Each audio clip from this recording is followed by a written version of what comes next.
কিছু কিছু রেসিপি এমনই হয়, হয়তো আমরা রোজই ওই রেসিপিগুলো বানিয়ে থাকি, কিন্তু এক এক দিন এতটাই টেস্টি হয়ে ওঠে আর সুন্দর হয়ে ওঠে, যা খেয়ে সবাই আঙ্গুল চাটতে থাকে।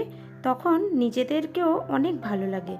যেমন বৃহস্পতিবারে আমি একটা বাঁধাকপি তরকারি বানিয়েছিলাম, এত সুন্দর টেস্টি হয়েছিল বন্ধুরা, সম্পূর্ণ নিরামিষ বানিয়েছিলাম। তো সবাই খেয়ে খুবই প্রশংসা করতে থাকে যে খুব দারুণ হয়েছে তরকারিটা। তাই ভাবলাম রেসিপিটা আপনাদের কাছে শেয়ার করি।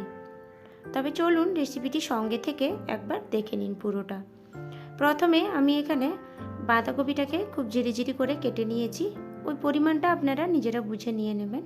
আর একটা মিডিয়াম সাইজের আলুকেও ছোট ছোট টুকরো করে কেটে নিয়েছি।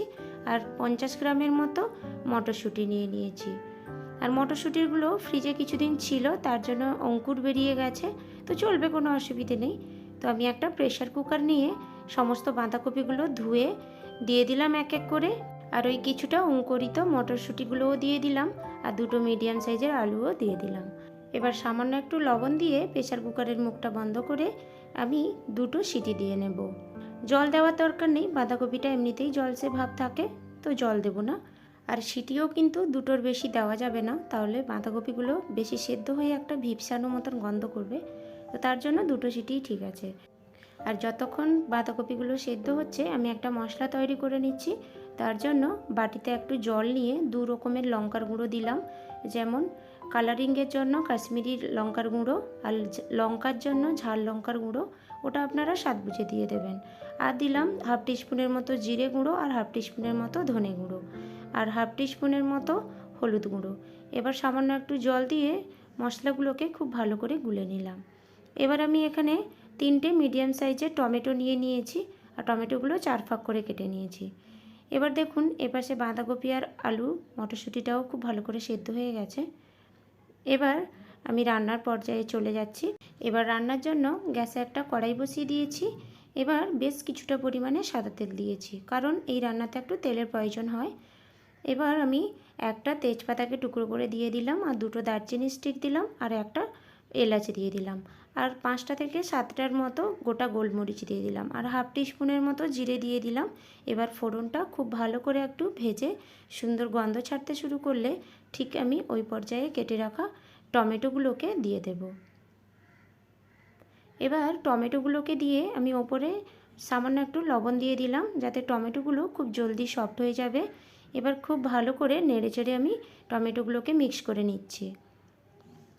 এবার টমেটোগুলোকে খুব ভালো করে মিক্স করে নিয়েছি। এবার যে বাটিতে একটা মশলা গুলে রেখেছিলাম ওই মশলাটা দিয়ে দিলাম, আর সামান্য একটু বাটিটা ধুয়ে জল দিয়ে দিলাম। এবার আমি দিয়ে দিলাম 2 টিস্পুনের মতো আদা বাটা। যেহেতু নিরামিষ রান্না, আদা বাটার পরিমাণটা একটু বেশি থাকলে টেস্টটা খুব ভালো আসে। এবার আদা বাটাটা দিয়ে মশলার সাথে খুব ভালো করে মিক্স করে নিলাম, আর এবং কিছুক্ষণ নেড়ে চেড়ে মশলাটাকে খুব ভালো করে আমি কষিয়ে নেব, যাতে আদার কাঁচা গন্ধটা চলে যায়। কিছুক্ষণ নেড়ে চেড়ে মশলাটাকে আমি কষিয়ে নিয়েছি। এবার আমি ঢাকনা দিয়ে 2 মিনিটের মতো লো ফ্লেমে রেখে দেব।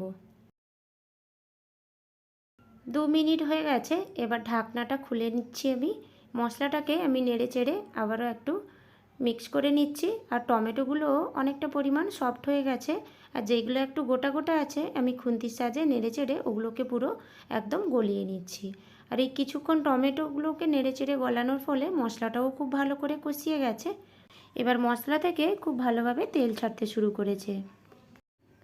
আর যে কোনো রান্নাতে মশলাটা একটু বেশিক্ষণ ধরে কষিয়ে নিলে রান্নার টেস্টটা খুব ভালোই আসে। মশলাটা ভালোভাবে কষিয়ে নিয়েছি। এবার সমস্ত সেদ্ধ করা বাঁধাকপিগুলো আমি এক এক করে দিয়ে দিলাম।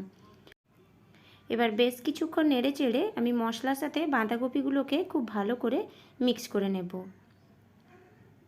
আর এইভাবে অনবরত 2 থেকে 3 মিনিটের মতো নাড়াচাড়া করতে থাকতে হবে, আর গ্যাসের ফ্লেমটা মিডিয়ামে করে নেবেন। এবার নাড়াচাড়া করে ওই বাঁধাকপির রসরসে ভাবটা যতক্ষণ না কড়াইয়ের নিচে শুকনো শুকনো ভাবটা না আসছে ততক্ষণ নাড়াচাড়া করে পুরো একদম শুকিয়ে নিতে হবে। আর দেখবেন ঠিক অনেকক্ষণ নাড়াচাড়া করার পরে হালকা একটু তেল ছাড়তে শুরু করবে, তখনই ভাববে রান্নাটা হয়ে গেছে। এবার আমি বেশ কিছুক্ষণ নেড়েচেড়ে নেওয়ার পরে একটু মিষ্টির প্রয়োজন ছিল, তার জন্য আমি একটু ওপর থেকে গুড় দিয়ে দিলাম। গুড়ের পরিবর্তে আপনারা চাইলে চিনিও দিতে পারেন। এবার রান্নাটা সম্পূর্ণ রেডি হয়ে গেছে। গ্যাসের ফ্লেমটা বন্ধ করে আমি একটা প্লেটে তুলে নিয়েছি। এবার আপনাদের সামনে একটু আমি পরিবেশন করে দেখিয়ে দিচ্ছি। দেখুন খালি দেখতে কতটা সুন্দর হয়েছে, খেতে তো অপূর্ব স্বাদের হয়েছিল। তো আর দেরি না করে আপনারাও এইভাবে বাড়িতে বানিয়ে ফেলুন। আর আমি সাথে পরোটাও বানিয়েছিলাম, কিন্তু ওটার রেসিপি আমি শেয়ার করিনি।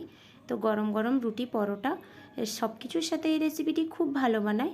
তো বাড়িতে বানিয়ে ফেলুন এইভাবে। আর আমাকে কমেন্ট করে অবশ্যই জানাবেন রেসিপিটি কেমন লাগলো।